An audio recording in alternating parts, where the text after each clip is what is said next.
আসসালামু আলাইকুম সবাইকে। কেমন আছেন সবাই? আশা করছি সবাই ভালো আছেন।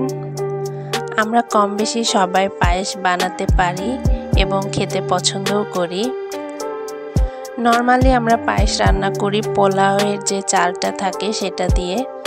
আজকে আমি আপনাদের সাথে শেয়ার করব অন্যরকম একটা পায়েস, যেটা তৈরি করা হবে কাউনের চাল দিয়ে।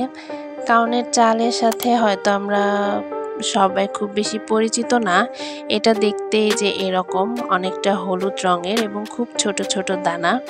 এটাকে আমাদের বাসায় পায়েস করে খাওয়া হয় এবং ভাতের মতো রান্না করে আম এবং দুধ দিয়েও খাওয়া হয়। তো চলেন আপনাদের দেখাই পায়েসটা আসলে দেখতে কীরকম হয়। নর্মালি আমরা অন্যান্য পায়েস যেভাবে রান্না করি একদম প্রসেসটা একই। তো এখানে 1 লিটার দুধের মধ্যে 2 টুকরো দারচিনি, 2টা সাদা এলাচ এবং একটা তেজপাতা দিয়ে কিছুক্ষণ জাল দেওয়ার পর এখানে চালটা দিয়ে দিতে হবে। তার আগে অবশ্যই চিনিটা দিয়েও দিতে হবে। তো যাই হোক, এখানে চাল নেওয়া হয়েছে 125 গ্রামের মতো।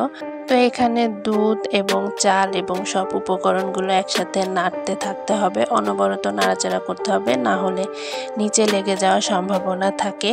এভাবে নাড়তে নাড়তে যখন এই চালটা প্রায় 80% সিদ্ধ হয়ে যাবে সেই পর্যায়ে সামান্য নারকেল দিয়ে দিতে হবে। নারকেল ঝুড়া করে দিয়ে দিতে হবে। এটা একটা অপশনাল, আপনারা দিতেও পারেন, কিন্তু দিলে টেস্টটা ভালো আসে।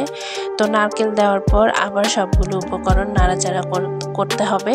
এক সময় বোঝাই যাবে যে পায়েসটা হয়ে গিয়েছে, আপনারা দেখলেই বুঝতে পারবেন।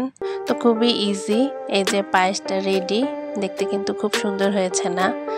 খেতেও অনেক মজা, কিন্তু বাসায় ট্রাই করতে পারেন, এটা অনেক মজা হয়। নর্মাল যে চাল দিয়ে পায়েস করা হয় ওইটার থেকে আমার কাছে এটাই বেশি ভালো লাগে। ফ্রিজে রেখে খেলে তারপর আরও বেশি টেস্ট আসে। তো আজ এই পর্যন্তই, ভালো থাকবেন সবাই, আল্লাহ হাফেজ।